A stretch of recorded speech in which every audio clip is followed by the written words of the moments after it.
ont participé au séminaire, je vous dis bonne continuation. Aujourd'hui va s'achever ce séminaire. Et en même temps, cette convention 2013. Le bilan est très positif en esprit.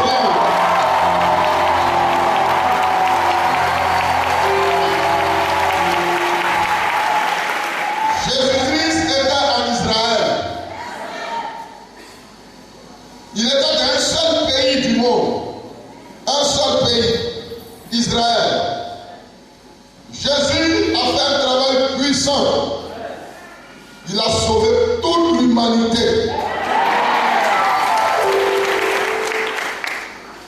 Toute l'humanité a droit au salut. Tous les gens sont sauvés. La volonté de Dieu s'est accomplie. Mais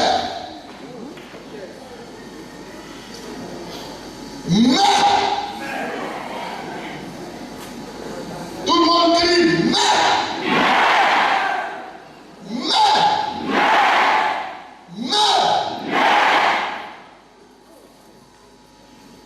il y a problème quelque part.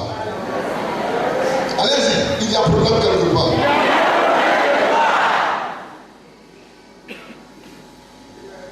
La volonté de Dieu s'est accomplie.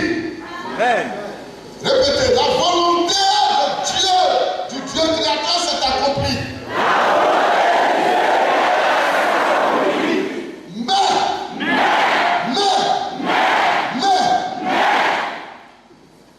Il reste la volonté des hommes.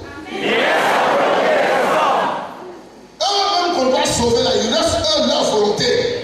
Eux-mêmes qu'on doit sauver, il reste leur volonté. Aujourd'hui, quelqu'un est malade, il arrive à l'hôpital. On veut le soigner, il dit laissez-moi tranquille. Personne ne va me toucher. On veut l'opérer, il dit non. On veut le soigner, il dit non.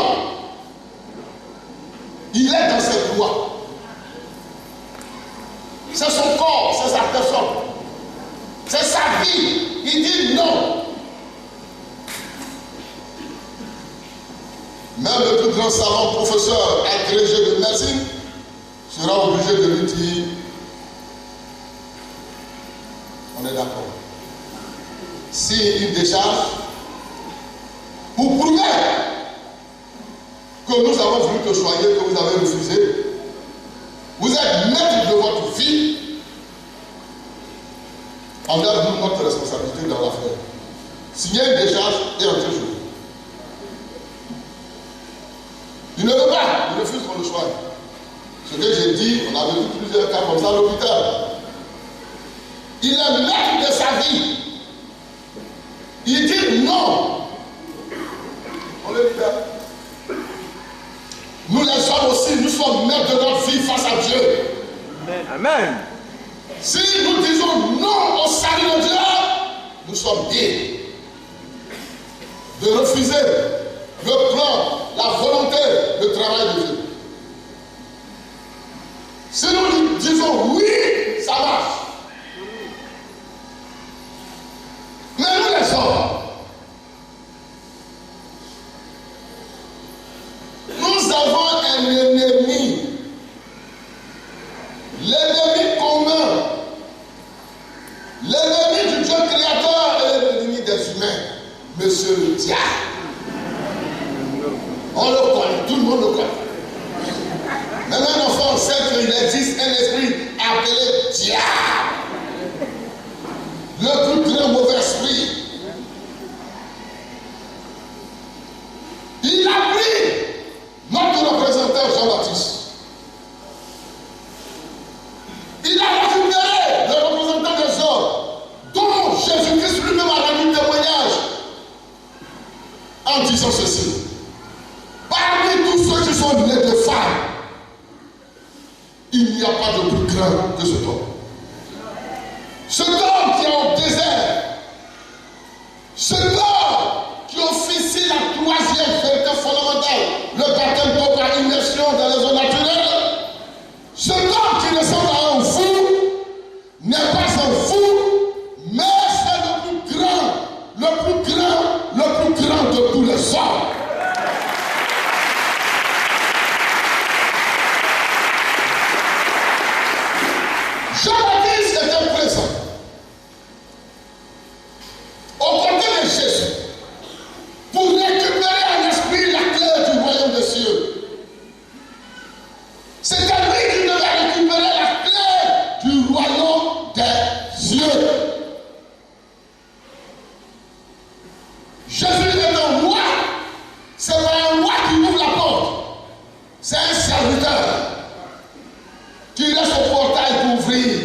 Pendant ce temps, le roi assis sur son trône pour faire entrer les conviés, les invités.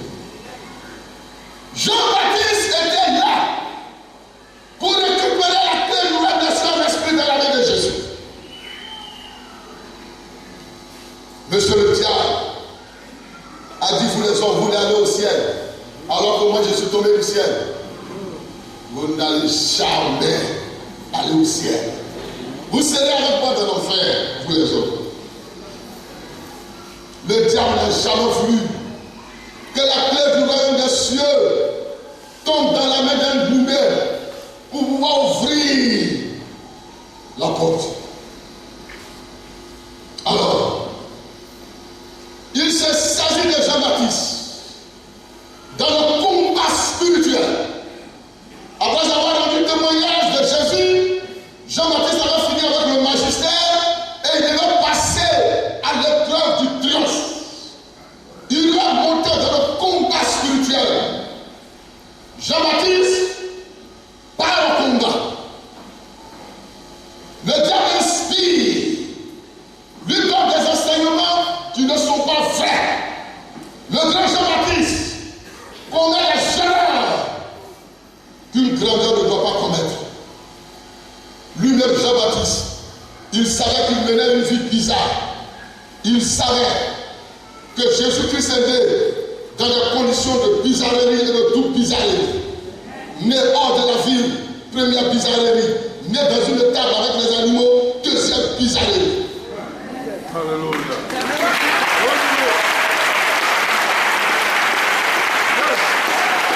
Jean-Baptiste savait qu'en Israël, les rois sont moins par des prophètes.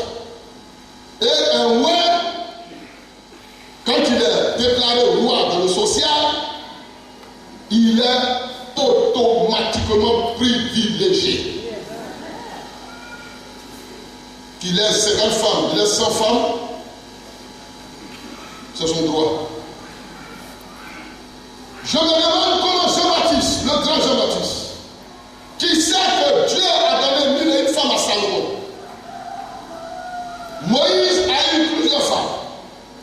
Abraham en a eu plusieurs. Jacob en a eu plusieurs. Comment aller parler affaire de femmes? Comment aller parler affaire de femmes d'un roi? Alors que tu sais que les rois ont toujours beaucoup de femmes. Qu'il a la femme de son frère ou la femme de son cousin, ça ce n'est pas un problème spirituel. Un privilégié ne vit pas selon la loi.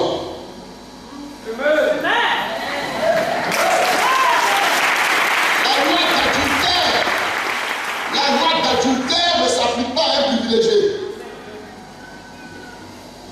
Ça ne s'applique pas à un privilégié. Bande d'imbéciles, vous ne connaissez pas les choses de Dieu. La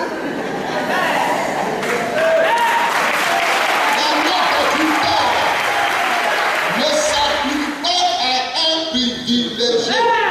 Amen. Le roi David, avant même qu'il ne soit déclaré roi, étant déjà doyen en esprit, lorsque il allait aider les hommes de Nabal dans les champs, il avait demandé de l'aide à Nabal. David, dans sa souffrance, il allait faire un peu de papato pour avoir à manger, lui et ses hommes. Ayant aidé les gens de Nabal, il demande la nourriture, Nabal lui refuse la nourriture. Il monte en tant que guerrier pour tuer cet homme. Dieu lui dit, ne te cache pas les mains, laisse, je vais finir à elle. Dieu lui ne finit à elle Nabal. Et le roi David, avant qu'il ne soit roi, il n'était pas encore déclaré roi, il était encore un guerrier. David récupère la femme de Nabal. Nabal est mort, David prend sa femme, c'est sa femme. Il n'a pas marié ou il a marié ou il a fait un bébé ou il s'en fout. Conclusion. Un roi est un privilégié sur terre, même les rois qui ne sont pas spirituels le sont. Je ne comprends pas pourquoi, mais je comprends un côté. Je ne comprends pas pourquoi. Et je dis bien, je comprends d'un côté. Le diable inspire ses pensées, ses faux trucs au plus grand des hommes, c'est-à-dire à Jean-Baptiste. Jean-Baptiste se laisse prendre dans ce piège, ce petit piège. J'appelle ça un petit piège. Il s'en va se tenir là, devant le peuple, se tenir peut-être proche du palais royal, et il parle à faire de femme du roi en public. Déshonore le roi. Pourtant le roi l'admirait. Et le roi savait que c'était un grand prophète qui était apparu.